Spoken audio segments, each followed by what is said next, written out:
Welcome to Film Phreeks. This is Justin Llewellyn. And Eddie Williams. And tonight we're going to be doing another retrospective of one of the most popular franchises from the 1980s, which to me still holds up as one of my favorite all-time sci-fi films from the 1980s, which is 1987's RoboCop, which was the franchise that started out in 1987 and was originally directed by Paul Verhoeven, who, if you may remember, he also directed Total Recall, Starship Troopers, which was classic, another good, and also Basic Instinct, and later another good one. He's got a pretty good, except for Showgirls. Showgirls, but he's pretty good for what he's done. He's got a good filmography. Yeah. So, and this film, as you know, this was a film that I actually grew up with back in the day, catched on TV a lot and everything. When it was basically one of the first sci-fi films, other than Aliens, that got me, that was so, that had so much, brutal violence and so much shit into it that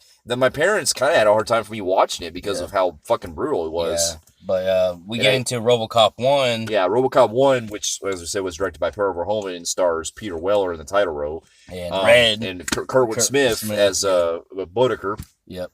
And this movie is set... And the dude that played in Blank Check, I forgot his name. Miguel Ferrer. Yeah. Yeah, he's in this as well. Basically, the story is set in, the future in Detroit, where Detroit has pretty much become a crime-ridden, basically full of, so much crime, corruption, and everything. And time they send their men out, they're doing everything to... They're getting overran. And at the same time, you get that strike going on where they don't want to fucking do, a lot of, it's just Detroit's really corrupt. You even got crooked cops. Everything is just, it's falling apart. And it's basically you also have this company called OCP Communications, OCP company, which is basically the company that runs the technology and stuff, and they work on military-ish things, and basically they're coming up with a new plan on trying to invent a way to stop crime. And before we get into that, the main story deals with a rookie officer named Murphy, played by Peter Weller. Alex Murphy, played by Peter Weller, who his first day on the job, he ends up getting partnered up with Lewis, played by Nancy Allen, who you may remember from Carrie. She played the bitch, the one with John One Travolta. was dating him. Yeah, you got her coming back, her in this movie, and he's starting to try to get into things as a cop, like every cop is, and they basically get called into a scene because they get called into a crime that happens where Kurtwood Smith's character Boddicker, him and his guys are robbing. Doing some type of armored job robbery, and they end up chasing them through this factory that they're out, where the location's at. Yeah. And basically, some shit goes down where pretty much Officer Murphy ends up getting his ass fucking blown to hell. Oh, and dude. It has one of the most iconic death scenes, man. And there's other versions you can watch, but I prefer the unrated, man. God damn, he gets his lens blown off. And get his face blown off, and get his gets shot in the head. This shit is just gruesome and practical. This to me is still was one of the most violent fucking science fi films. You know what tops it? It's not really just the gore itself, but what makes the scene more disturbing is them taunting. Because these does it hurt? Does it hurt? Yeah, and you got Boddicker coming in. He's like, you some kind of a super cop? Or all right, so we get Red, which we get him before this scene where they're, the iconic, and I'm going to tell you right now that Red, best villains of the 80s for me was, I call him Red, but... Well, from that 70s show, but his Kurtwood Smith, his character's name is Boddicker. But he's one of my all-time favorite villains of the 80s, and the first thing I remember laughing is whenever they're getting shot up and chased, and... one of the guys is shot up and he goes, "Can you fly, Bobby?" Yeah. It throws him out. And this motherfucker don't give a fuck. But yeah, back to that scene. You get him taunting. He's like, "You a cop? Are you talking about a super cop?" Yeah. He's like, he's like, "Cops don't like me. So I don't like them." And then he taunts him. Don't like cops. Yeah. Then he goes, boom, and that fucking hand explosion, that shit fucking, god dang, he went through fucking hell, dude. Saying. And then they were like, I will tell you right now, as much as I love him, I love his companions. Yeah. He's like, group, does he hurt? That black dude, you can hear in the background. I love his laugh. Well, I killed that bitch. Well, no, before they start shooting at him, because earlier in the film you have his partner Lewis goes in there. She tries to arrest him and stuff because he's having to take a piss. Yeah. He's like, I got to take a piss, and then he ends up knocking her out, and he goes upstairs and he's like, well, fellas, it looks like she you know, guess what I did her? Guess what it is? She was sweet. And then you have the other dude, the white dude with the goatee, the bald dude, and their friend, and they're just all taunting the fuck out of him. And then and then at the end of shooting him, they're like, "All right, time to go." Yeah, and then they shoot him in the head. With the fucking hand. You talk about brutality? Because first they're shooting the shit out of him through his. Because basically they're shooting him through his bulletproof vest that he wears, and man, you can feel the pain that he goes screaming through. Too. Yeah, he's like, "Does it hurt?" Yeah. But anyways, and then they kill him off by shooting him in the head, and then. Basically, after that, the OCP company that we mentioned earlier, they realized that with the technology that they want to use this new technology to try to bring back Murphy. But the lead up to that basically involves because at the OCP location, the corporation, they were doing a test called the Ed 209 that they bring in. Yeah. Because basically the old man that runs the place, he has this guy named Dick that's trying to, test this new project. Yeah, and that's played by the dude from Miguel from Blank Check. Well, no, it was the other guy. The other guy from what's his name? The guy I'm talking about the main. Oh yeah, the main old dude. Not him, the guy that's working for him. Yeah, because there's two. There's two bosses. You can get confused here. You have a good white hair old man, and then a bad white hair old man. He's the underboss below the boss. Yeah. So the underboss Dick, he's trying to bring in the Ed 209, which is basically this new fucking machine that they bring in that can be capable of helping the iconic fucking Ed 209. Yeah, and. They try to test it out by having one of the people there, have a gun, point a gun on him. And this shit right here was one of the other brutal death scenes that they cut. That they fucking cut in the unrated cut. Well, that shows more in the unrated version, where he gets fucking blown to bits because they. Dude, yeah, the bullets chew this motherfucker up, dude. It's like. I will tell you right now, like I said, like we go throughout the story, this movie right here, RoboCop, the first movie, I will say that when it comes to movies where gunshot wounds, this is probably one of the most graphic films it is. That does that. Because you're seeing bullets go scattered all over this dude and everything, and because they realize it's malfunctioning because they're testing to see how it would react to situations like this, but they realize the Ed 209 is incapable of stopping when they just are surrendering. Yeah. So this dude gets fucking blown to bits. I'm like, damn.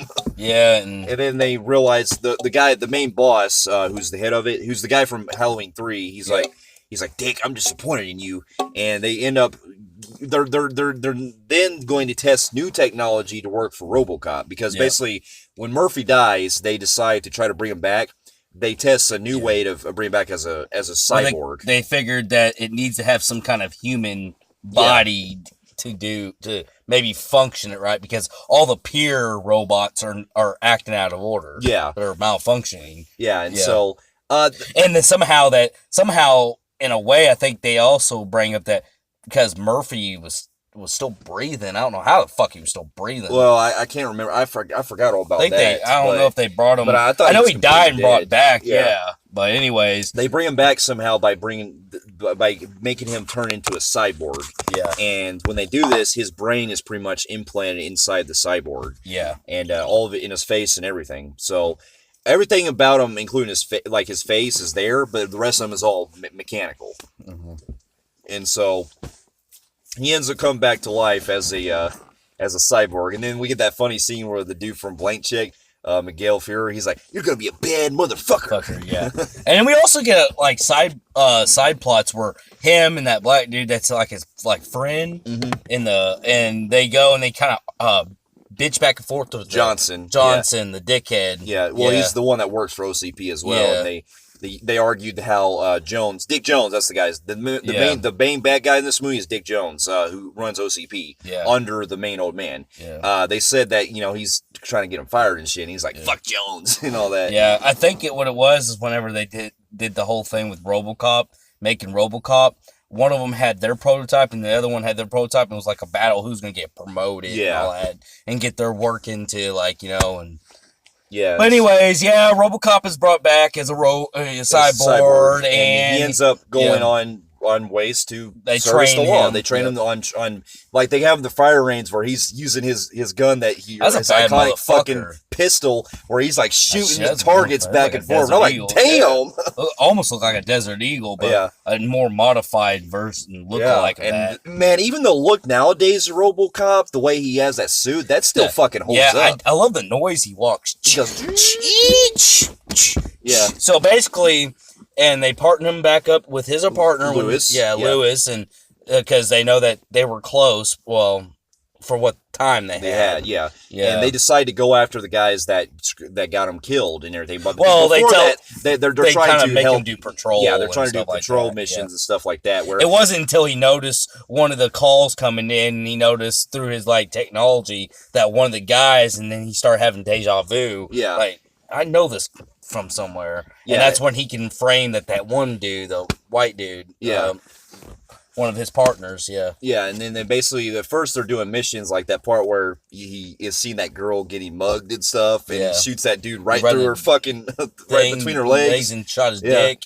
He's like, you're welcome or whatever, and dead or alive, you're coming with me. and that's when he's going in the highway and he gets a thing that a gas station's being held up, and it's the white dude that one of the white partner guys that works with Clarence, and he's robbing this thing. He's fucking with this college guy. He goes, "You college student?" Yeah, and then talk about threatening to kill the guy, and then fucking RoboCop comes in, and the dude was all like, "You're dead. We thought we killed you."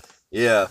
And then there's also another gas station holdup where he pulls that dude's hair, throws him around the fucking gas station. Yeah. But also, basically the way the plot goes, he realizes that he's going after the guys that are responsible, and so they have all these run-ins that he comes across with, and one of my most favorite scenes is later in the movie where Boddicker is talking to this kind of Italian dude about getting his guns and stuff and everything, and he's like, I got the muscle to shove enough of this. Oh, that's later, but what I like was there's also, while this is going on, there later on there's a scene where you have Clarence and his men.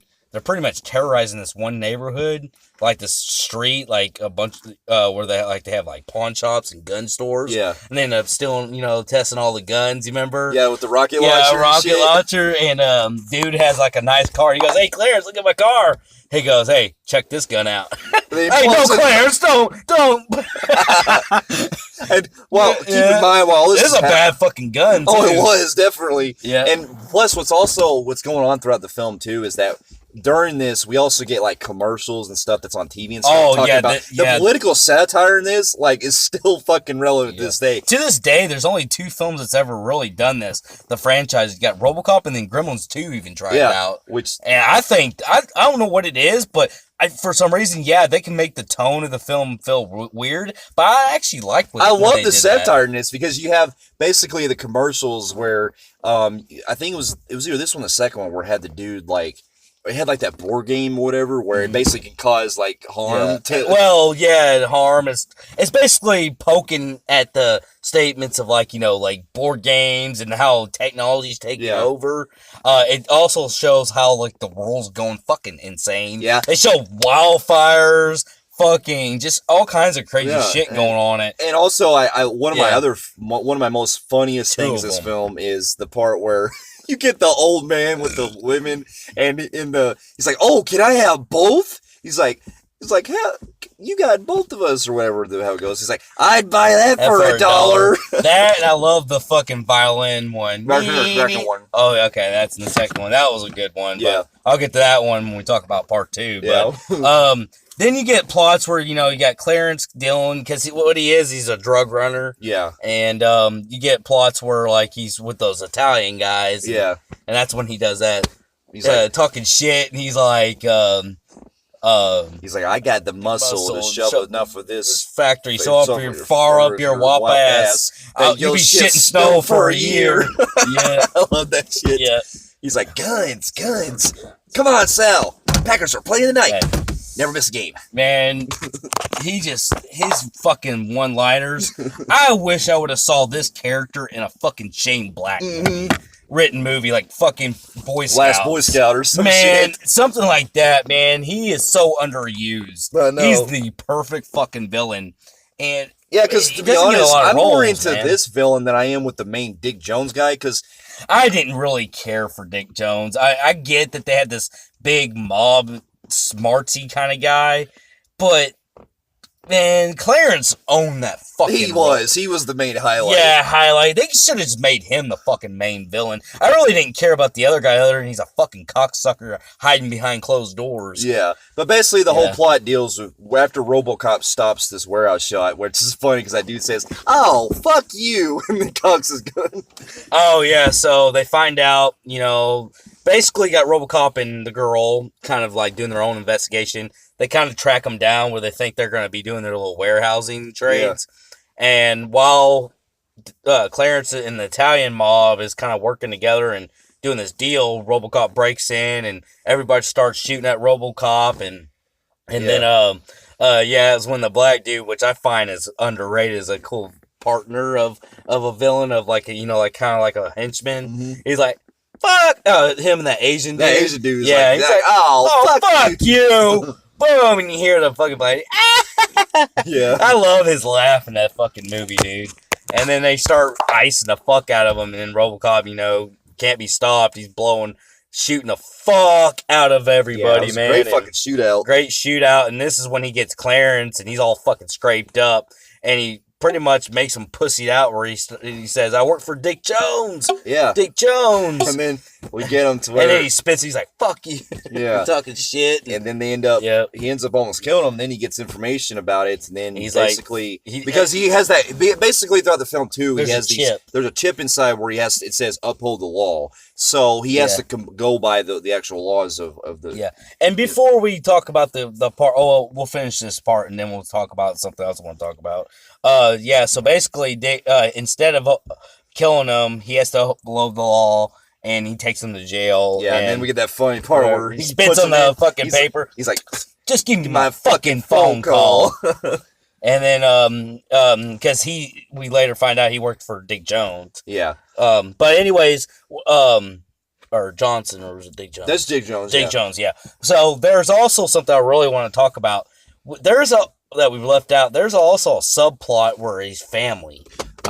If I remember, that's more in the second film. Well, they kind of have all right, they didn't do it as much in the first movie. I don't remember. I can't remember if that was 1 or 2. Sorry about that. The second one, he goes back to his house. Oh, they really dig in the second one. But this one, he starts... In this one, he starts having memories. Yeah, he starts having memories about being Murphy again. Well, that's later on in the film, but the beginning, no, he's just RoboCop. He's RoboCop, but we're already deep in the story. Right, but basically this is way later on in the film. Yeah, well, we're already 3/4 already through. He basically feels like, it's done and everything, and then after he gets released, he ends up going. He starts investigation. Yeah, he starts investigation, and then he goes to Dick Jones. He goes in there and he tries to arrest him. But the thing was that there was a fourth thing that was installed that he couldn't do, where he couldn't arrest Dick Jones because there was a hidden implant inside of him where he couldn't do anything to him. So basically, Dick Jones gets away on that, and then we have that part where, after he tries to leave, we see the Ed 209 go after him, and fucking RoboCop's trying to get away, and there is this part where, looking back on it, there's a part where RoboCop falls down the stairs, and we see the Ed 209 go after him where he falls down. Well, we're talking about that's in the conference part. I'm saying this is the same part where he approached Dick Jones. I'm talking we left at the part where the Clarence shot up that one dude. We left that whole out about the fucking Dick, the other dude. Not Dick Jones, but the other dude. Yeah, that's right. Yeah, we're leaving a lot out. So basically, he ends up getting bailed and going to. Yeah, Dick Jones. No. This is after he confronts Dick Jones. So, but that's later. But this is the part where RoboCop tries to confront him and everything. Yeah. And he can't do anything about it. RoboCop gets ass whooped by Ed 209, and that's when we get that scene where he goes down the stairs. And then I forgot that they met twice. It was after. It was after this part. Basically, he goes down the stairs. We do get some noticeable issues that I don't think holds up. Is this part where the Ed-209 is going down the stairs and he falls. The stop motion they have, the stop motion doesn't hold up. Yeah, it doesn't hold up. But and then we basically get it to where, because the cops feel like that RoboCop is trying to kill a citizen, they have no choice but to fire on him. So they start blowing the fuck out of RoboCop in this scene. Yeah, it's pretty damn intense. And I believe after that, he's pretty much taken to his he's facility. taken to his facility and all that. And then we get Clarence. Clarence goes back to OCP and he tells him that, you know, he built the fucking thing and blah, blah, blah. And then basically... he built the fucking thing. What was that scene where he was confronting him? And then after that, he ends up going to kill the guy who was responsible for making RoboCop, the dude from Blank Check. Blank Check. That guy at this part he's snorting coke off of hookers and living life. Apparently, he got promoted. He earned the promotion. And then this is when Clarence comes in. He's like, "Bitches leave." Yeah. and then he puts on the tape, and then Dick Jones is like, you're fucking talking shit to him. He goes, "You're fired." Yeah. And then they fucking blow his ass up with a grenade. Yeah. Yeah. And he even shot those knees were pretty fucking brutal, too. Oh, yeah. That fucking hurt. Yeah, and then basically the rest of the movie deals... Well, this is the part where Murphy is actually trying to come back to trying to reach his human self. Yeah. Because the film is at this point, he realizes that he's remembering stuff like when he was human. And I actually like that. I like that. I like that. Where you have a cyborg who was taken from human parts, built in a cyborg, and he's gaining his human form. Yeah. I like that. Yeah, it really slowly builds that he's trying to come into his human self again. Yeah. And then he starts like eating baby food and starts like shooting at and shit, trying to get his target back. Mm-hmm. And then he's basically calling himself Murphy again because, Lewis reminded him of being Murphy. Yeah. And so the memories are coming back on him. Yep. And then basically, after that, he goes after Boddicker and all them in the final climax, which is probably one of the best like climaxes of the franchise, where they go back to the warehouse again. From before. And this is when we get this really fucking brutal scene where he's going after his guys and stuff, and he's killing them off. There's a part where this one dude is in that dude we mentioned earlier, that bald-headed dude. Yeah, he's up driving, and he ends up crashing where this toxic waste kind of thing is, and he ends up because he tries to run him over. Yeah, tries to run him over, and he ends up crashing this toxic waste, and he turns into something out of fucking Toxic Avenger. He's all melting. He's like, ugh! Yeah, and then we get scared the fuck out of me. And then we get to see Boddicker actually ends up fucking running him over and squash him into pieces. Well, what happened was Boddicker didn't pay attention and came out of nowhere. One of his guys who's melted and that toxic shit, he's like in the road and he fucking hits him and that dude just explodes. Yeah. I was like, damn and shit. And we get the final climax where Boddicker's pretty much lost all his men. And it's Boddicker, and they're in this junkyard. Yeah, and the other guy is in that crane trying to get RoboCop killed. And we get that really brutal scene where RoboCop ends up a spike out of his knuckles. Puts a spike and stabs him right in the fucking neck. And Boddicker also hurts Lewis pretty bad. She's shot up. But she ended up getting the dude killed by that rocket launcher. And Boddicker gets his throat stabbed through, and pretty much this is Boddicker's dead. And then we get the final climax. You hit that part where he takes off. He don't have his mask or anything on, and he's pretty much now. It feels like this is the human part now. Well, it feels like he's had his mask. Well, here's the thing: is you actually here's where you get to the part after kill Boddicker, where you kind of get the part where they're. This is probably where he's human now. He is. He's basically he actually Murphy. Yeah, he's actually in his full on human form now. Because he remembers everything. And he starts talking to her like a human fucking being. Like he's now not like he's like talking to her. That's what I'm saying. And basically he's like, all right, it's time to take down one last guy. Yep. And they go after Dick Jones and they confront him in his office and basically what about that conference? I'm sorry. He has that he goes to where the Ed-209 is actually taking, guard and sit, and he ends up defeating the Ed-209 pretty easily after that by diffusing his I forgot what he did. Was he like taking the controls out or whatever? Yeah, he just straight up fucking just ripped his fucking arm off and all that shit and took his insides out and just fucking just easily and fucking marches his ass all the way up there. And this is when everybody's having a conference. Yeah, that's where it is. And then he ends up confronting Dick Jones in there, and then the other guy, that's the nice one, Johnson. It doesn't. He's like, huh. Are you sure? And he goes, I got a warrant for Dick Jones. Because they actually have the recording that he did where he was talking to Bodeker. He recorded it. He says, I work for Dick Jones. Dick Jones. And then basically they play that there, and then basically that's when Dick Jones tries to take a hostage. And then basically, it because he has that protocol inside of his head where he can't uphold the law, where he has to uphold the law, Dick Jones ends up getting fired by the old man, and he's like, Dick, you're fired. And then RoboCop's like, thank you. And then he fucking blows him down, and then he falls out the building. Which, by the way, those effects, CGI where shows him falling kind of reminds me of those old school falling out of the building scenes where he's like, and you can see the green screen where he's just like, it didn't hold up at all, man. But then it basically ends with the final, closing line where he's like, what's your name? He's like, Murphy. He's like Murphy. Yeah, and I will tell you right now, I love the theme to RoboCop. Man, but all right, now movie. Get into overall. I will say that this is one of my great sci-fi robot-y type copy movies, because there was other films that did Terminator. That. Well, you had Terminator, and then you had Mechanic Killer Cop, or whatever that was called. Maniac Cop. Well, no, I don't think that was a cyborg, but it was a cyborg. It was, or some shit like that. They had quite a few, but I still think, this is still one of my all-time favorites back in the day. Yeah, it is for me too. Like this movie to me still holds up as one of the best movies from the 80s, and it's definitely one of my favorite. It's my favorite movie with Peter Weller for sure. Yeah, definitely. And it's probably, I don't know, I kind of had this tied with Total Recall as my favorite Paul Verhoeven film because they're about even, but I love both of them. And like I said earlier, Clarence played by Kirkwood Smith, whatever his name is.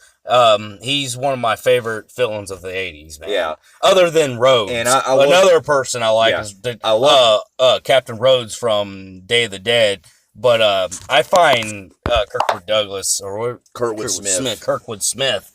I keep thinking Douglas for some reason. Kurtwood Smith. I find him being my favorite villain. Yeah, me too. And the satire, the story with him becoming human, everything in this was great. Great. Like, I have little or no flaws. Actually, personally, I don't have no flaws with I don't either.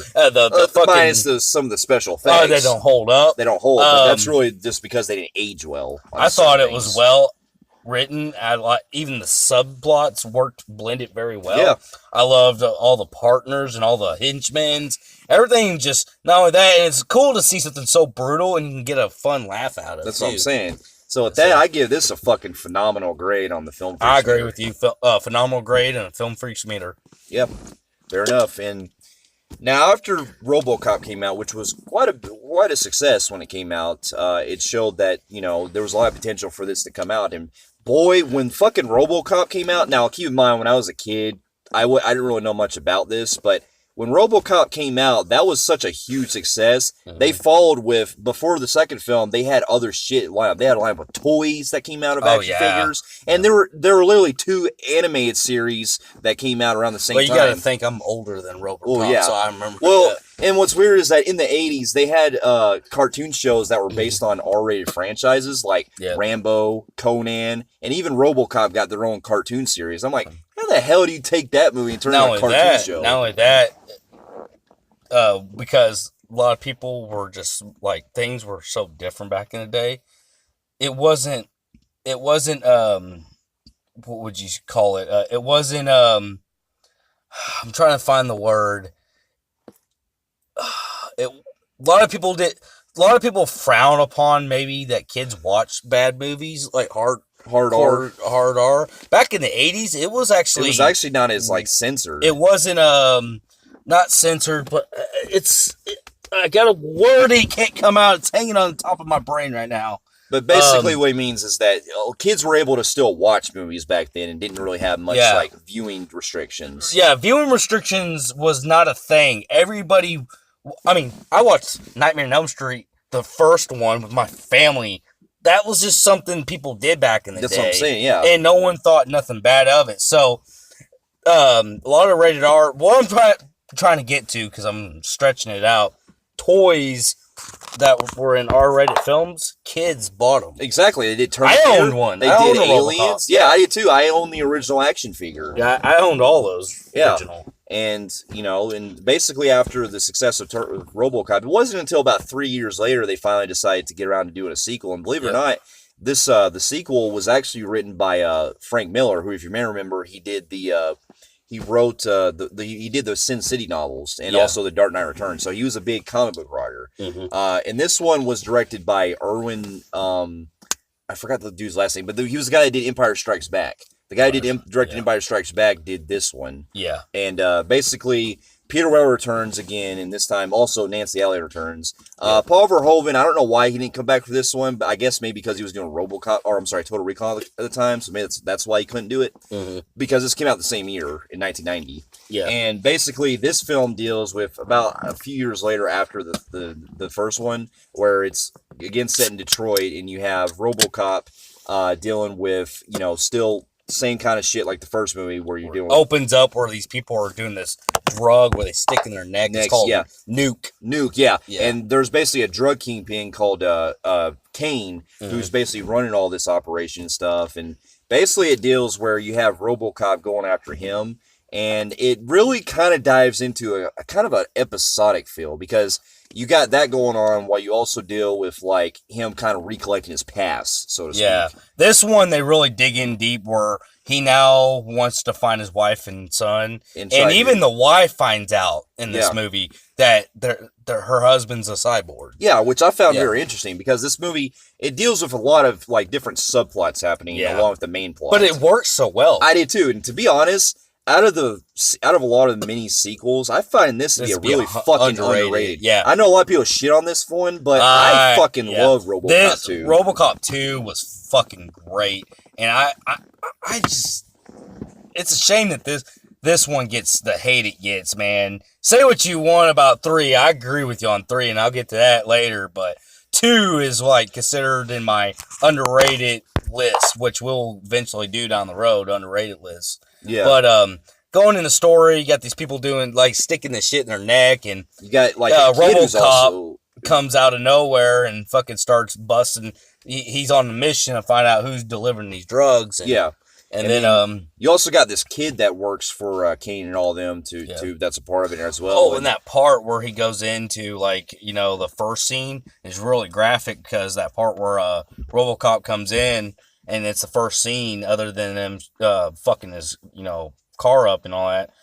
He goes in, he breaks in that little, like, kind of like where the underground, where they're making the drugs. Yeah. And that dude has that fucking baby, holding a newborn baby with a gun. He goes, I'll fucking kill it, motherfucker. Yeah, I'll fucking kill it. That scene, when I was on the urge, I was like, holy shit, he's about to kill, like, a baby. Yeah, like, you can see the craziness Detroit is with this drug. And, you get through the story where they're looking for Kane, and you get the plot where you got Kane and this girl and a little boy who's got a hell of a mouth on him. Talks like Eddie Murphy, where he's about a 12-year-old kid, and he's trying to run things, like he's trying to be like like a boss and stuff. Yeah. And basically you got some shit where basically RoboCop meets his match, because every time that he tries to go after Kane, some shit goes down where he can't get to him. Yeah, unlike Clarence, where he pretty much dominated eventually.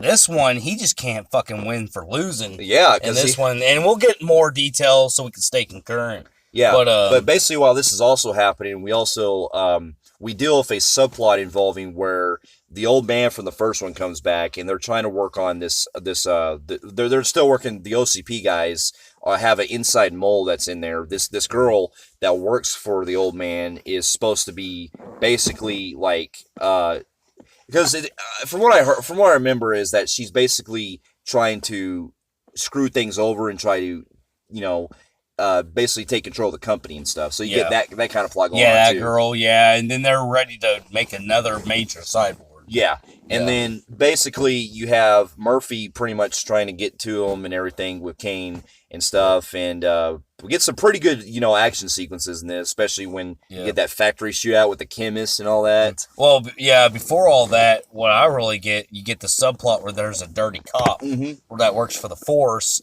He's this fat dude. He kind of reminded me of the dude from Pee-wee's kind of looks like that dude. Yeah, and then the one with the bike.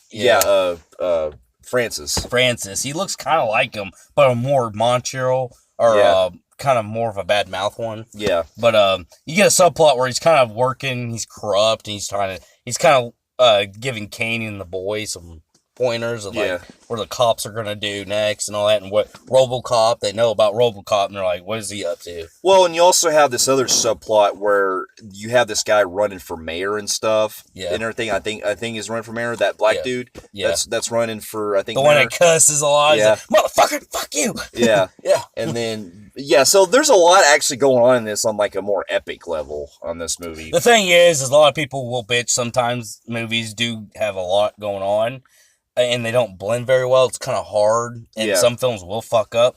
This one, actually, it flows pretty well. It does, yeah, definitely. Yeah. And basically, some shit goes down because about midway through the film, we see that RoboCop fucking gets his ass kicked. Like, he's destroyed. Well, here's the thing. Before all that destroying shit happens, they noticed RoboCop was really on them, and it was at that arcade center. Yeah. It kind of reminded me of the Ninja Turtles, the first one. Yeah. Where they had, or Shredder made all that, like, arcade center for people to hang out. Yeah. And basically, RoboCop's first, like, motive is to go after that cop that's corrupt. Yeah. And he beats the fuck out of him to the point where the guy talks about the hospital. Where Kane's at and all that. Yeah, and then he's because like, Kane's at this warehouse. Because he gave up his location, that's when we see that fucking Kane's men end up going to the hospital. Well, before all that, that's when RoboCop's like, all right, and then that's when he goes to the facility, and this is the first time. This is a pretty brutal scene because RoboCop gets stuck in that little magnet thing. Yeah, where he can't move. And the boy's fucking talking shit like, fuck you, little piece of shit. And then there's like a laser or something that's like, going through him and shit. And he kills some of the men, but man, Kane's like a cult motherfucker. He is. I like the way he looks. With the nose pierce and all that stuff. He's like a cult leader. That's what I'm saying. And stuff. And then he's basically talking to RoboCop like, like kind of like a cult and shit. Yeah. And then the boy, being as brutal as he is, they all agree to rip him a fucking shreds. Yeah, and they fucking destroy his ass. Like, man, and then they rip RoboCop to hell, They man. do. I mean, yeah, this was more so in the first movie, because only in the first movie we got shot at. They're fucking torn limbs off, all kinds of shit. And not only that, that other partner that boy hangs out with, he's like a fucking, he looks like that fucking dude from god damn, man, the actor from Hot Tub Time Machine, the main dude that we see in a lot of movies, 1408. John Cusack? Yeah, you remember that John Cusack looking motherfucker that walks with that boy all the time? He's like a mixture of that and Elvis Presley. Yeah. He's always, walking with them, and they're all fucking, he's the one that's like stabbing through them in chest. And you have RoboCop like screaming in fucking pain. Yeah, and you can see some of like the kind of synthetic blood looking coming out. And basically they deliver his body all the way back to the police station too. Yeah, in pieces and shit. And pretty much RoboCop is fucking destroyed at this point where he's no longer there anymore. And while this is going on, they now find out that their location had to been given up by that cop that's been telling them things. And this scene really got me, man. This was like the most disturbing scene in the movie. So they end up capturing the cop that, they think the cop doesn't know that they know. So they end up knocking him out, and then they fucking, like, he's on this, like, gurney being hauled into this, like, facility, and it's Kane, the little boy, the girl, the Elvis-looking motherfucker, and he goes, oh, hey, Kane, what's going on, man? What happened to me and stuff? And they were like, hey, questioning him, like, you told him where the fuck we were, didn't you? And then they have this doctor come in, and this motherfucker has, like, this blade, scalpel thing, and they're like, whenever he's on the gurney thing, he's like, oh, do you want the kid to leave? And he's like, no, let him stay. And then the kid, this is like the part where the kid is not as badass as you think he is, because it kind of grosses him out. But like going to the most disturbing scene, that fucking dude stabs him like in the chest and slowly just goes down. And the dude's screaming in so much goddamn pain. I'm like, jeez, that is so fucking hard to watch. Yeah, and then the girl thought, that was on Kane's side was like, I thought you said you were going to scare him. Mm-hmm. And they do, dude, they fucking just slowly keep going down until you're led to believe they gutted him. They did, yeah. And man, that was hard to watch. Yeah. But then basically when RoboCop gets down, he starts having like flash. He starts having like basically nightmares and stuff in the CPU where he's showing the flashbacks when he was killed and stuff and all that. And then basically he's also recollecting his memories about when he was human, because this movie delves deep into his more like human side of him, where after they try to fix him up after a while, he ends up leaving to go to visit where his house was and where his former house was to remember stuff. And it really spends a lot of time of him trying to like get back into his human side, which I actually got into because it really showed a lot of the stuff they touched base on in the first movie. Yeah, because they even bring the wife in it later on in the film, where she comes to visit him, and she says, "Are you really Murphy?" And he's like, "I don't know." He's basically questioning his humanity. Well, he starts questioning his humanity, but he also knows that there's no relationship in cyborg and human, so he's like, I don't know who you are. So he basically knows he has to let her go. Yeah. He goes, I don't know who you are, and all that shit. And she starts crying. Pretty much, it's the last time you ever see them. Yeah, which is sad because, because he gave up. He knew who she was, but he knows there was no relationship. Yeah. Yeah. And basically the rest of it deals with them, like, he ends up, like, going back to doing patrol work and everything, and... I also want to get this out of the way is, while this is going on, we get more of the classic commercials. Well, yeah, basically this one, they upped the ante in this, because this one, like, the first commercial we see is the one where it's got the dude from Gremlins 2. He gets inside the car and he gets electrocuted. Yeah, I like that. Then they did that one. The violin dude.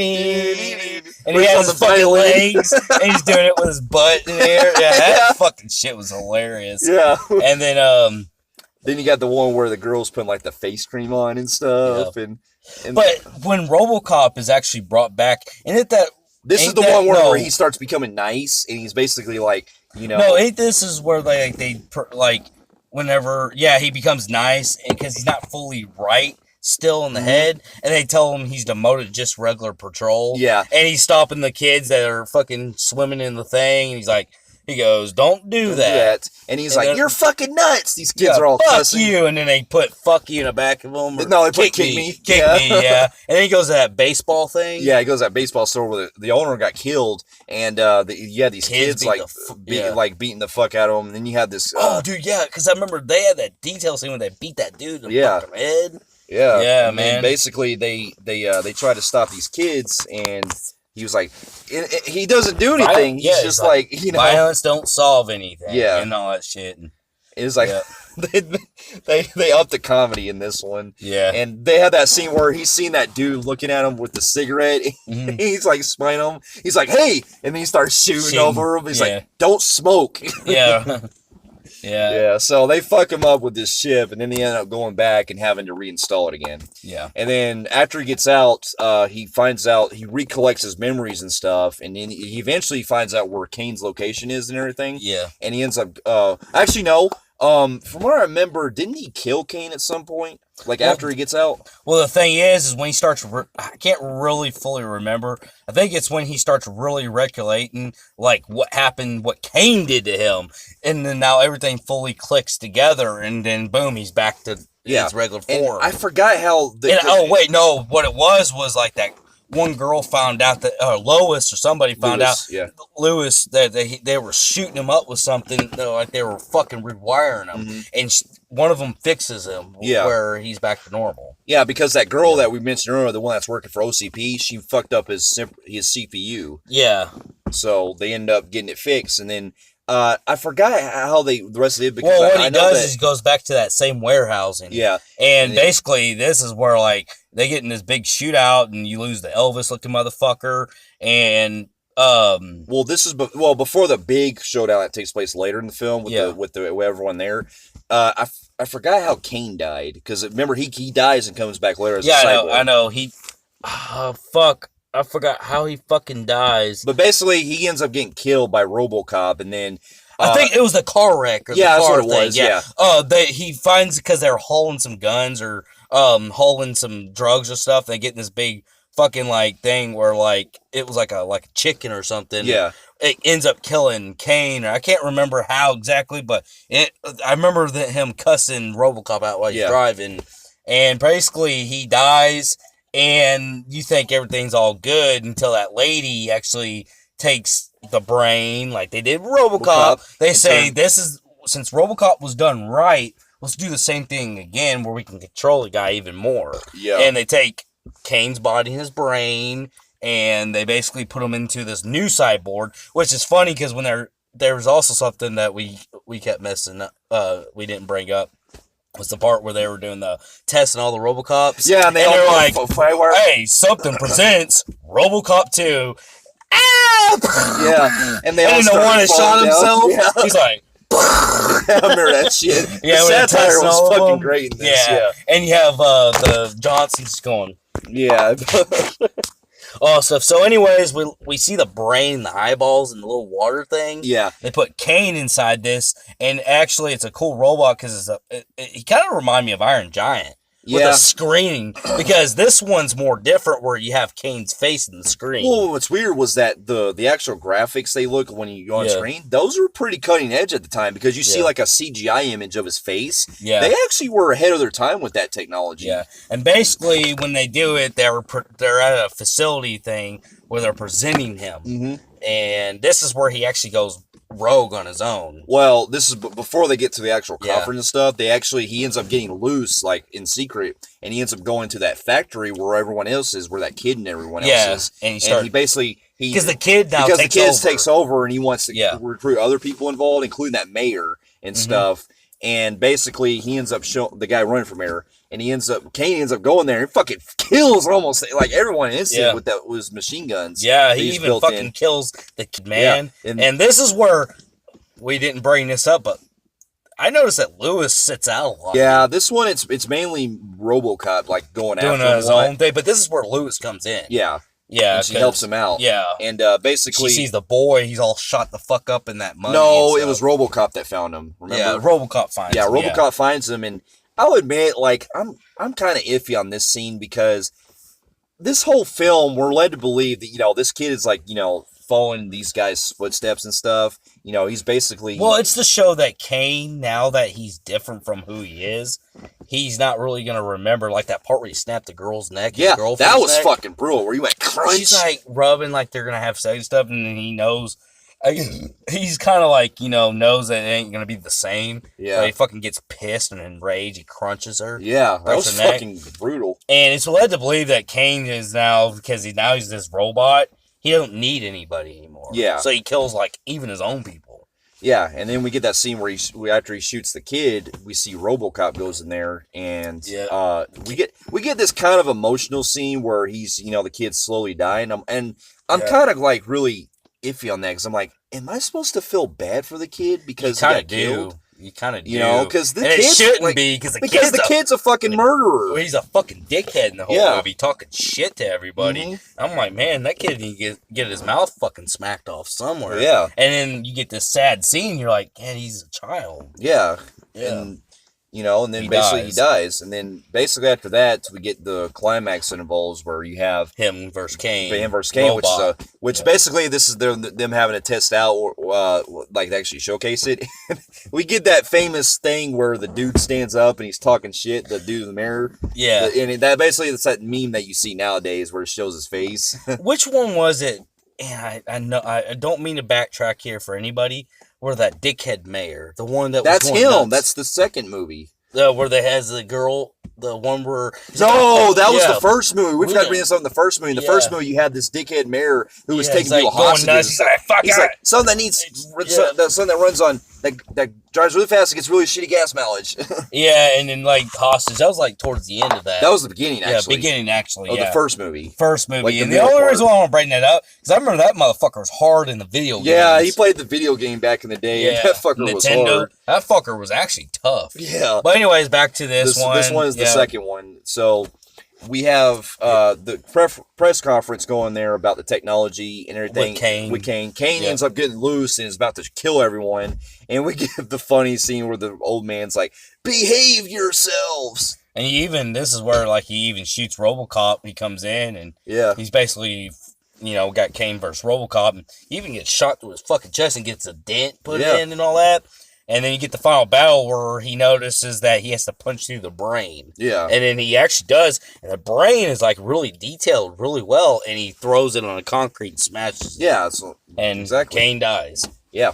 And then, it all That's ends it. there. And I gotta admit, the overall film, I know a lot of people don't like the second one, and I agree, it's not as great as the first movie, but I find this to be a highly underrated fucking sequel. Dude, it's highly underrated, man. It still keeps the satire stuff fun, but also it ups the action, it ups the brutality. I like Kane as the villain. He's not as good as Clarence, but he's my second favorite, even including over Dick. Yeah. Dick Jones, man. I actually like Kane better than Dick Jones. Yeah, me too. I like the nuke drug. Yeah. I like the whole cult feel of Kane. Yeah, and I also like the human side they were touching base on. I just wish it would have went somewhere, for me, a little better in the film. Like, this one is not as good as one, but it's not as far under as one. No, it's my second favorite. Yeah, it's definitely mine too. And I just don't think it deserves the fucking hate. No, because if anything, that's more with the next piece of shit that we're going to review. Yeah. But with this one, no, to me, much like Predator 2,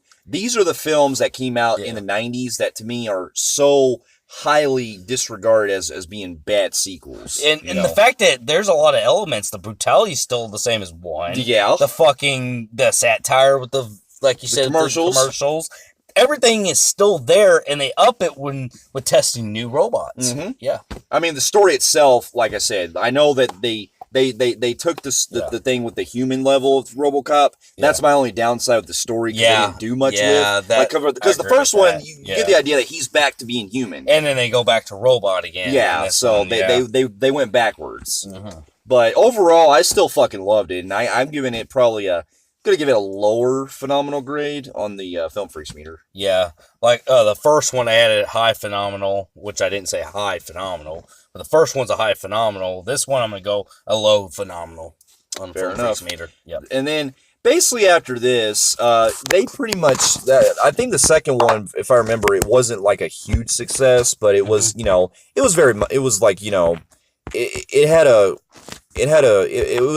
quite a profit. Yeah. And then basically the next one we actually get into, it actually didn't come out until 1993, which was RoboCop 3. And believe it or not, this one's kind of interesting because the original this one was also written by Frank Miller from the second film, and this time it's directed by Fred Decker, who has an interesting biography because he's the guy who did The Monster Squad. Great film. I never saw the Night of the Creeps, but he did that one too. That was a good classic. Yeah. And so the guy has had work in horror films, but this is his first time doing like a straight up action movie. Yeah. So, and this time, what's weird was that this was a film that, believe it or not, I even watched as a kid, and even then, back then, I wasn't a fan of. Well, the funny thing is, I grew up with 1 and 2. For the longest, I didn't even know this one existed until I found it in fucking Don's videos. I watched it on Family TV, Store here. I watched it on, I believe it was on Stars back in the day, back in the early 2000s. I was like, there's a RoboCop 3? Yeah, I always thought there were only 2 movies. Yeah, I'm like, I watched it and... All right, here we go in the story. Well, this one, they couldn't bring Peter Weller back. Yeah. So, unfortunately, they had to replace him with Robert John Burke this time.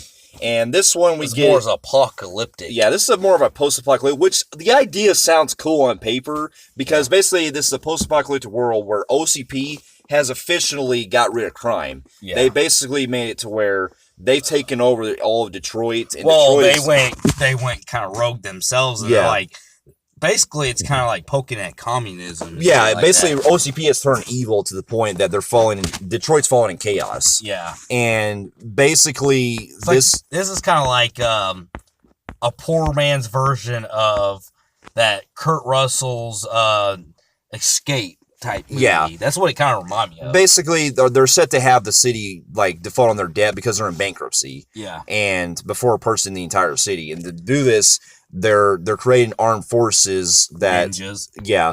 Well, that and the fucking main British dude who's part of it. And then their purpose is to... They do replace the one girl. Yeah. She comes back. Yeah, Lewis. We're going to get that shit. But basically, RoboCop comes back, and basically they realize that OCP is getting so out of control that they end up there's two things going on. You have RoboCop trying to protect the city and everything, and there's also this plot involving these underground resistance fighters that are trying to go against OCP, which again sounds interesting on paper, but the way it's executed, it's fucking terrible. Basically a poor man's version of Terminator. Yeah. And resisting. Oh, it doesn't help that this film also has the target audience. Okay, unlike the other two, which were R-rated, hard R fucking brutality, the biggest problem for me the most is the fact they've turned it into a watered-down PG-13 rating. Well, also they were hoping that this would be able to go on TV. Yeah, well... Yeah, because this one did make a lot of TV Well, keep in mind, at the time they brought this out, this was at the time when the company that made the franchise was potentially going out of business, going bankrupt. Yeah. So, because they were so cheap on budget... They actually didn't release it. They only released it in theaters for about a week, and then they pulled it out, apparently. So, basically, the target audience they wanted to go for was PG-13. And you know why they probably also appealed that? Because one of the main characters of the movie is a fucking kid that's in this film. Yeah. Now, in the film, they actually bring in the Ed 209 from the first film back. They fucking butcher that character because they have the kid actually like hacking into it and turn it into a fucking happy-go-lucky robot. Yeah, like fucking goddamn like a childhood family friendly fucking thing. You also have that girl that kind of like you have that girl with the hat and all that stuff. That's her, yeah. I just this is where it gets kind of kiddie. Yeah. Yeah. So basically you have this plot going on where the OCP is trying to run things and you have RoboCop trying to protect these people in this church and stuff. And this is pretty much where I called when I first saw it, not when I first saw it, but after upon seeing the films again and seeing it again, I was like, fucking kidding me. Like Lewis comes back to team up with RoboCop. Mm-hmm. She is killed off literally after 15 minutes of the film. Yeah. They kill her off the moment that the OCP shows up. She's like, "Don't worry, I got this," or whatever she says to Murphy. And then she gets blown away right there. I'm like, no! Mm-hmm. They fucking kill Lewis off. Yeah. And basically, after she dies... It was a weak death, too, because basically RoboCop, he ends up seeing her falling down, and she says, "Go get him, Murphy," or whatever. And then they basically he has to go into helping the people there that are part of this resistance and everything. He teams up with them. And basically the rest of the film is him pretty much doing superhero shit because he's having to help them out with defending OCP and fighting the villain. Yeah, the villain. It comes to a point to the absurdity gets to this point later on in the film where because they're having a hard time getting to RoboCop, they decide to pull in fucking ninjas to do the job for them. Yeah, this fucking movie turns into some kind of Bruce Lee meets sci-fi where you got these guys. It was like three ninja-ish. I'm like, what the fuck is this? Yeah, you get a ninja dude who's he's like basically also a robot like RoboCop. It's like foot soldiers? Yeah, he's basically a guy he's a robot that's in the form of a samurai who goes after RoboCop. And it comes to such absurdity that there's actually a fight scene that happens with RoboCop where he ends up slicing his arms and shit like that, and it just becomes so fucking bizarre. And not only that, you get these like droney type things that go around patrolling and all that. And basically the villain. The villain is just a standard fucking OCP guy. Yeah. Much like he's basically the more watered down version of Dick Jones, only he tries to, take over the city. Yeah. And stuff. And the reason why this is not as much easy to fucking talk about. Because it's been a long time since I've seen this. Well, it's not only that, it's just like that's how simple this went down from those two memorable movies to this fucking piece of shit. Well, and also, they didn't help that even the satire was fucking lame because the commercials they have in here are fucking stupid. You have cartoon segments where you have this guy named Johnny who's basically like in this cartoon. It shows this guy who's like in this armor that they use from OCP and stuff, and they use like they're saving kids and stuff. I was like, this is not fucking RoboCop. Like, seriously, like, this, you can tell the audience is trying to get into this. Yeah. That are for kids and stuff. And not just that, but even, They even get to a point where you get RoboCop doing shit like, you know, and plus, even I thought the guy who played RoboCop wasn't good either. No, dude, you're talking about fucking a goddamn Sam's Choice version of fucking. I mean, fucking $2 found in the street. I realized that RoboCop talked, you know, like a robot in that voice in like the first 2 movies, but this, they were literally making him talk like a robot. Well, the guy phoned it in really horrible, man. And not only that, did you get the kind of very TV feel out of it? It did. It was so cheap looking, and to the point that even the action scenes were not memorable. Nothing was memorable. The kids were annoying. Yeah. Like, I don't even care about the kids. No, I didn't either. The main girl. You know, it just, it's all over the place. And not the stupidest thing is later on where, now, there's a kind of a pro, it's a con and a pro. Like, basically because the RoboCop is struggling trying to take down OCP, the cops realize that they're pretty much, you know, out of way of stopping crime. So instead, they end up giving up. Yeah. And basically, the cops end up leaving their police force. Yeah. And then it all comes to a big out war between OCP and the civilians, and the rest of the cops standing there. So, like, the idea is there for potential, but it's horribly executed the way it turns out. I just don't think, from what we got from 1 and 2, we were ready for apocalyptic. No, it was. And not with that, I find it hard that while the rest of the United States looks good, we would allow a city do that in our soil without stepping in. Exactly. With the military. So, that was unexplained. I found very painful. But overall, I'm going to just go and say that but also, I was going to say, too, like, one of the biggest fucking stupidest, the thing that really killed this image of RoboCop to me was the moment he fucking gets a jetpack. Oh, that jetpack! Yeah, I'm glad you brought that fucking up. And also, that was painful. They actually made it, I'm pretty sure that was for kids, too, for action figures. Yeah, because action figures, that, to me, was like, okay, now you officially made RoboCop into a fucking superhero. Well, that's the thing. I believe because it ended up getting a kid following, which, if it got a kid following for being, even though the first 2 are so goddamn brutal, and they're for fucking adults, if kids could follow those 2 and already know who he is, why say that, okay, now that we got a kid following, we must make a soft movie for kids? Yeah, it doesn't make sense. If their parents are letting them watch 1 and 2, I'm sure if 3 was hardcore R, they would let their kids watch that one too. Yeah. But because now it's got a kid following, now we got to make it for, like, children? Yeah, that's what I'm saying. And with the jetpack, it was more like Turbo Man type thing. I'm like, yeah, I remember that. Plus we get this final climax where he ends up going to where the main guy is, the main villain, and he ends up getting that fight scene with the fucking 2 ninjas that come in for the robo ninjas, and I'm like, and the fucking way that they're like fighting each other, they turn into like these weird faces and shit. I'm like, oh my god, really? I know, it ends up becoming a joke. As long as this movie keeps going on, the longer the minutes go, the more I want to pull my fucking hair out. Well, and also, with something that doesn't make sense with this, you have Rip Torn in this film, who, if you remember, he played in Freddy Got Fingered and a whole lot of comedies in Men in Black.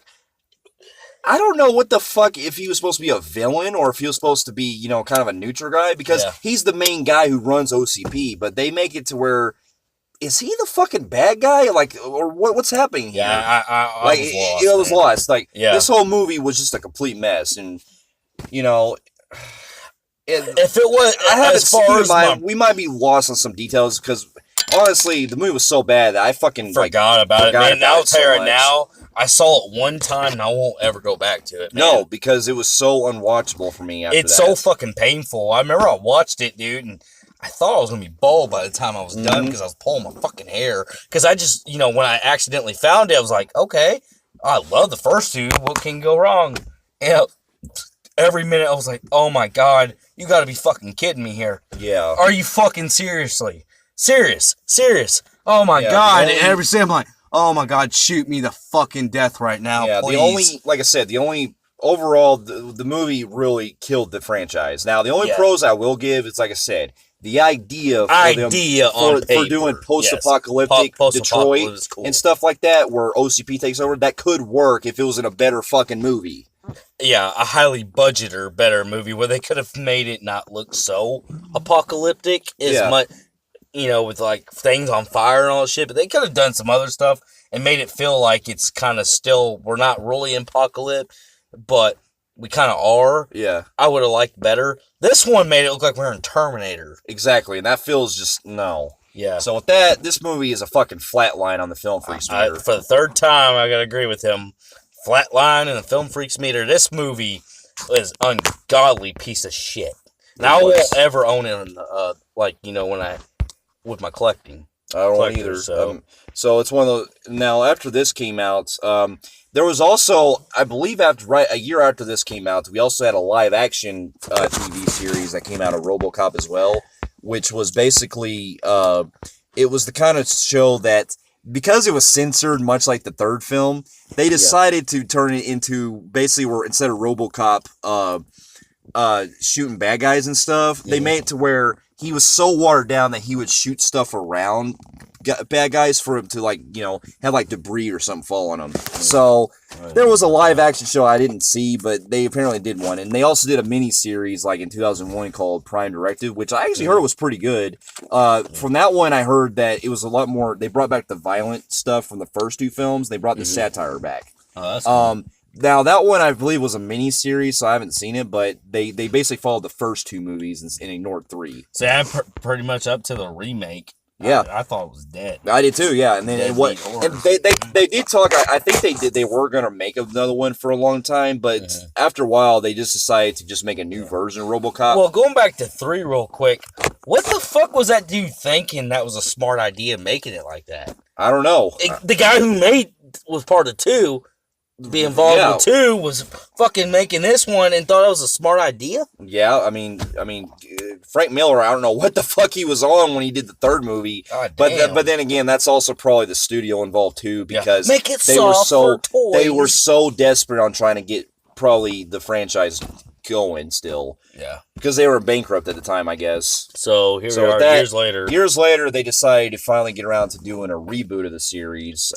In 2014, they decided to reboot the series, coming back. And this was actually talked about for quite a few years, because I remember hearing about it before it came out, because I think there was a statue they NVIDIA somewhere of RoboCop, and when that came out, they decided to make a reboot of the franchise, and I was like, oh, please no, because believe me, this is one of those remakes that I feel like was so fucking was unwelcome. No, well, it's not like that. When I was first hearing about it. While this is going on, we were having bad track records with Total Recall, and all that, and so we were like, oh my fuck God, we're getting all these.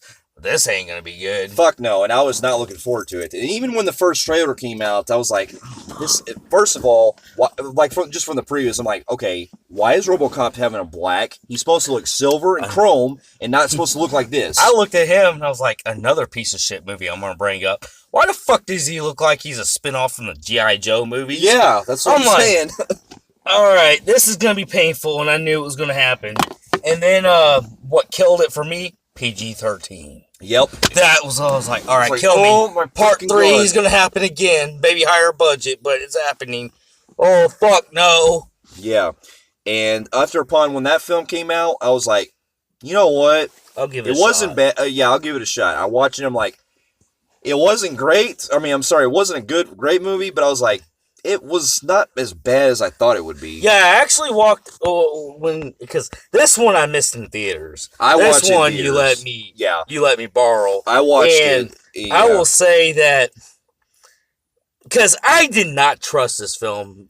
Honestly, man, I just could not. I couldn't either. I could not find myself going to see it. I went into it with the grain of salt. I was like, this movie cannot fucking be good. Another thing that kind of grabbed me when he let me borrow it was when I learned that Michael Keaton was playing it. Oh, yeah, that's what kind of got me into it. I was like, okay, I could probably get behind this. And the guy act like he could act as the new RoboCop. Joel Kinnaman. Even though he's not Peter Weller. So yeah. Yeah, going into this one. This one is directed by Jose Padilla and stars, we have Joel Kinnaman as Murphy.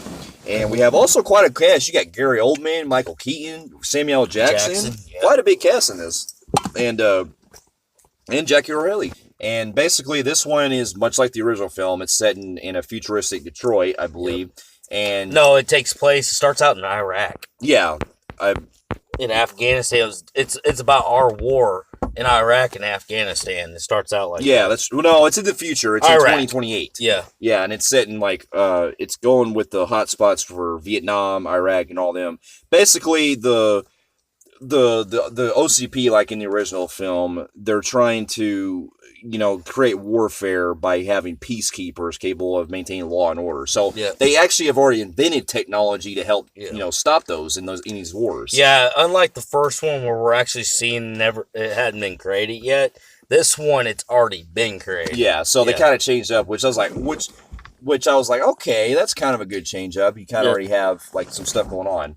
And basically, much like the original film, you have Alex Murphy, who this time, Joel Kinnaman, he's like in the original film, he's a cop who has a wife, and this time he has a child, a kid.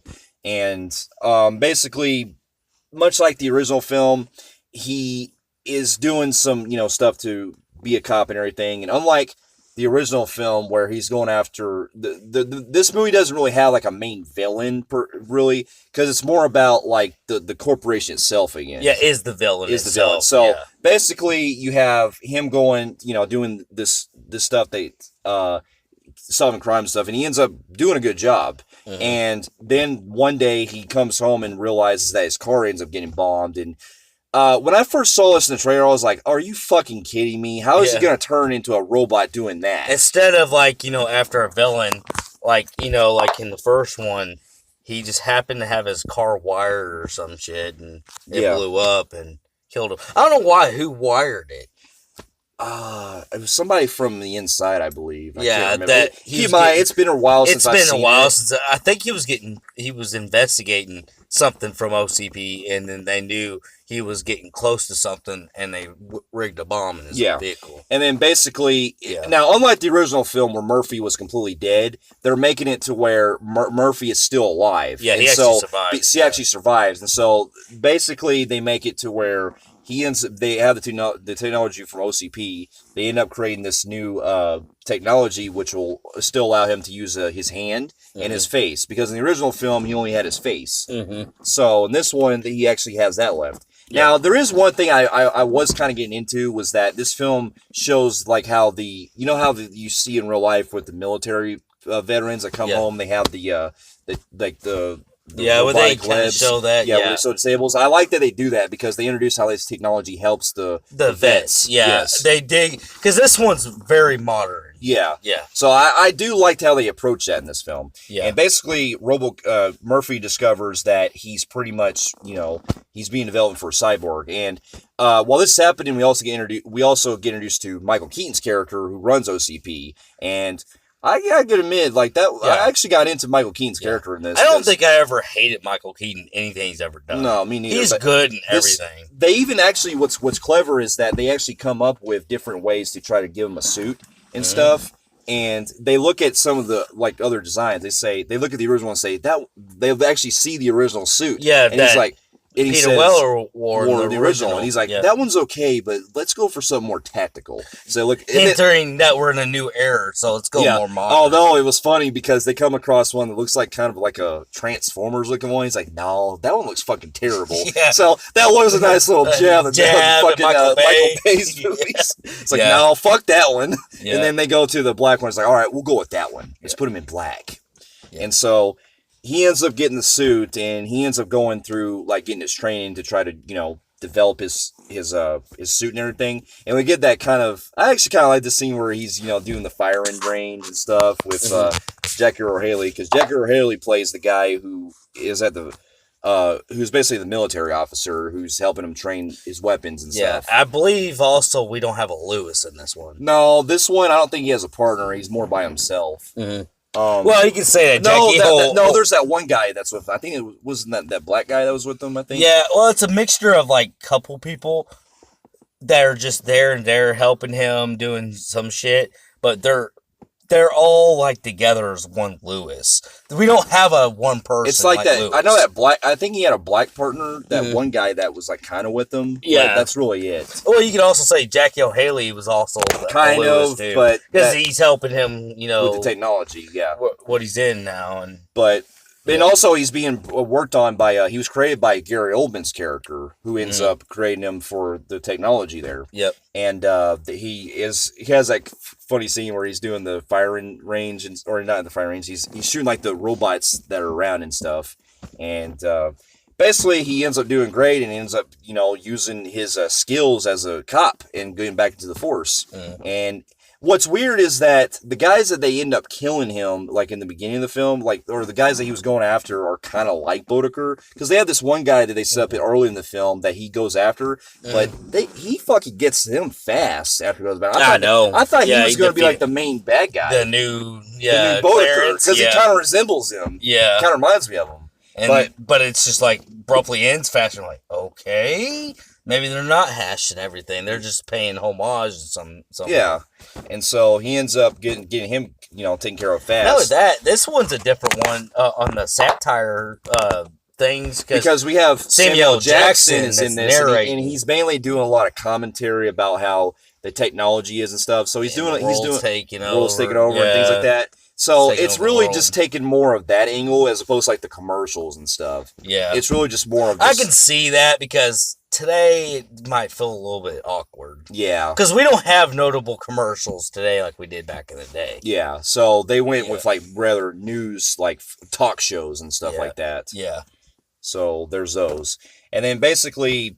Now, long story short, he's also trying to reconcile things with his wife when he's a human, because unlike the original film where it basically does the opposite, where RoboCop is slowly becoming human, this one we see that he's still human, but he's slowly becoming RoboCop. Yeah. So it takes the opposite approach, which I like to change up because that is one of the things I do enjoy, because it's not trying to rehash the original film. Mm-hmm. But because you can see the struggles he goes through, that his wife is like, look, you're changing, you're losing your memories and stuff. Yeah. And so it comes really a challenge for him. And then, the rest of the film is mainly just kind of they're like the action scenes, they're just there to just advance the plot. It's nothing, to be honest with you, the action scenes are nothing special. They're very forgettable. They're very forgettable. This is around the time we saw, the True Lies fucking remake. No, Total Recall. Total Recall, yeah. Mark that up. Mm-hmm. Yeah. Total Recall remake, and we know how piece of shit that movie was. That was a piece of shit. So, it's an up for that, maybe? Yeah, because that relieved us, but the problem I have with this one, too, is that about midway through about near the end of the film, we see that Michael Keaton's character ends up kind of turning a 180 on us, and really, to be honest, he really had no reason to become a villain. Yeah. Because he really, in a way, he did him a favor by getting him, the technology needed, and really his only purpose is that, he's trying to, run things better for OCP and stuff, and do damage to, like, Detroit more, and I guess do some other things, but really, if you look at it, his motive that they give him doesn't really qualify as a villain much. Yeah, they just did it for it's very weak writing. Yeah, not Michael Keaton, of course. It was the writing standpoint. Because honestly, like the way he's portraying this character, you think at first he's gonna be Dick Jones. Yeah, that's what I'm saying, and basically, in the trailers, that's why I thought it was going to be was Dick Jones. And he eventually does, but for the most part, he's really more of an upstable guy. He's not really a guy who really wants to do any damage. Yeah, so that threw me That just threw me off. Yeah, and I did like some of the parts where it shows him taking them apart and all that stuff. That was pretty brutal. Like, they actually got away with showing, like, his heart and stuff and the way that he actually looks. And that was cool. Yeah, they actually see that, he's no longer human, know? And so, basically, it all ends where he has the climax that involves where he ends up going through pretty fucking really quick climax, because they do the Ed 209 this time, and it's all CGI and stuff. Mm-hmm. And he fucking takes him down fast in this one. Mm-hmm. Like, compared to the original movie and stuff. stuff. They have the cooler, a more updated version of the Ed 209. And there's two of them, and he takes them down in like 30 seconds. Yeah, I'm like, damn. It was quick. Man, but then he ends up defeating Jackie Earle Haley because he's part of Michael Keaton's thing going on. Yeah, he ends up turning bad and stuff, and there's much like the original film. They do play that reference to where he can't shoot him because of the fingerprints on the bolt on the gun. Yeah, but he finds a way to where he actually can shoot him. So after that, he kills him, and then he goes to the rooftop where his son and his wife are being captured by Michael Keaton, and then he ends up shooting Michael Keaton after he's able to do it after he struggles. Yeah, and basically it all ends from there where he ends up fully becoming RoboCop. He actually is completely robotic now. Yeah, basically this is another retrope of taking a classic.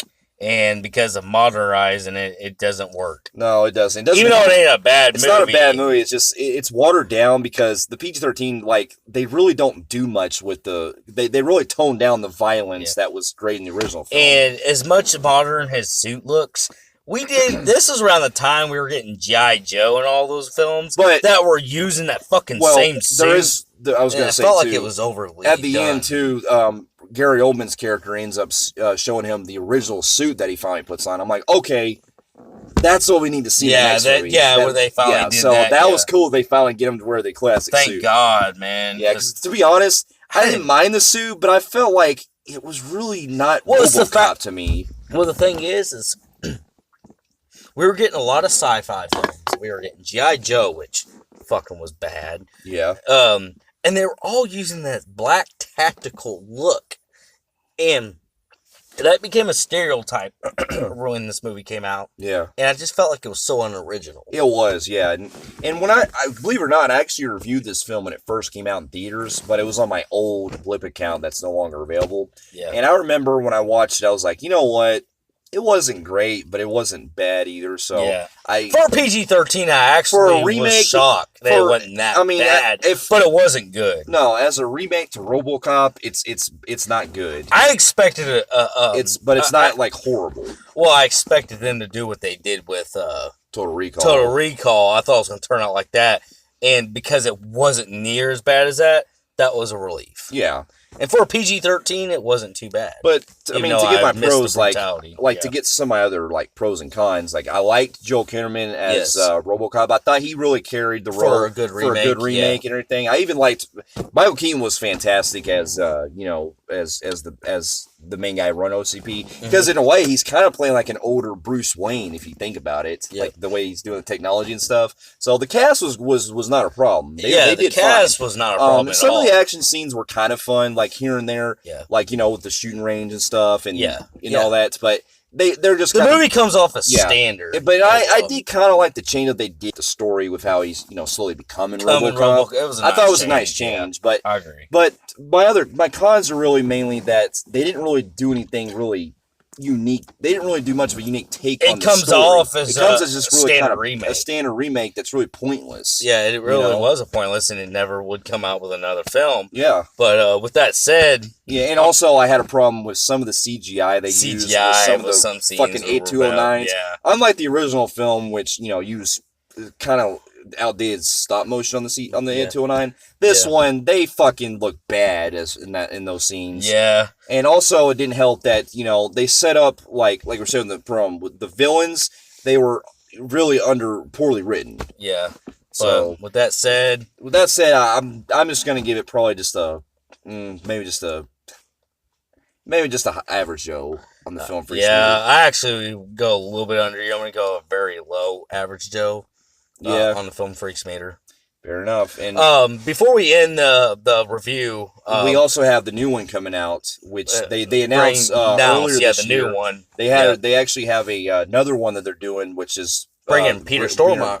Supposedly bringing Peter Weller back. Yeah. Stormare. Get rid of that. It's bringing Peter Weller back. Yeah.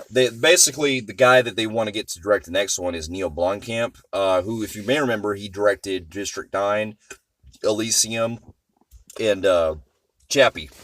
Mm-hmm. And He's talking about possibly doing another official sequel to the original film, like a straight. Now, well, I don't know if he was wanting to ignore 2 or include 2, but from what I said, he wants to do a straight sequel to the original movie. Yeah, from what I'm understanding, the fact that we're in this world where we always all skip sequels. I actually read that they are going to go ahead and do a direct sequel just from 1.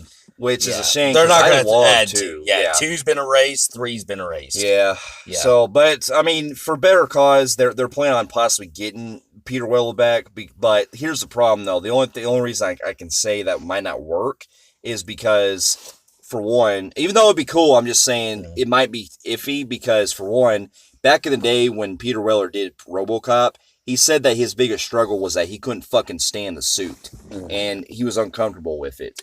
I'm sure they'll make it better. Well, and 2, also, because he's very old, they would have to really get away with him, They'll do some makeup. I do hear that he's interested. I'd be interested, yeah. I would love to see what they could do with it, because honestly, that's one actor I feel like is fucking RoboCop. And you can't replace him. And I will tell you right now, they have to make it R-rated. They do. They need to go back to the hard R brutality from the first film. Which the director actually says he will. Because this director is known. If you've seen District 9 Elysium, like, the director makes hard R fucking movies. Yeah, he's already said promise to R rating. So I could see it work. But overall, though, I'll say that with the franchise, I love the first 2 movies. Yes. And the remake was just there. But the 3, no, that was the worst. 3 you could throw in the fucking trash can. But with that, for those of you who have also seen the RoboCop franchise, let us know in the comments below what you thought about it. And if you like what you see here, you can feel free to like and subscribe to our channel. And check out some of our other reviews here in our website at filmphreeks.com. And we'll be seeing you in our next review. We'll see you later. Later.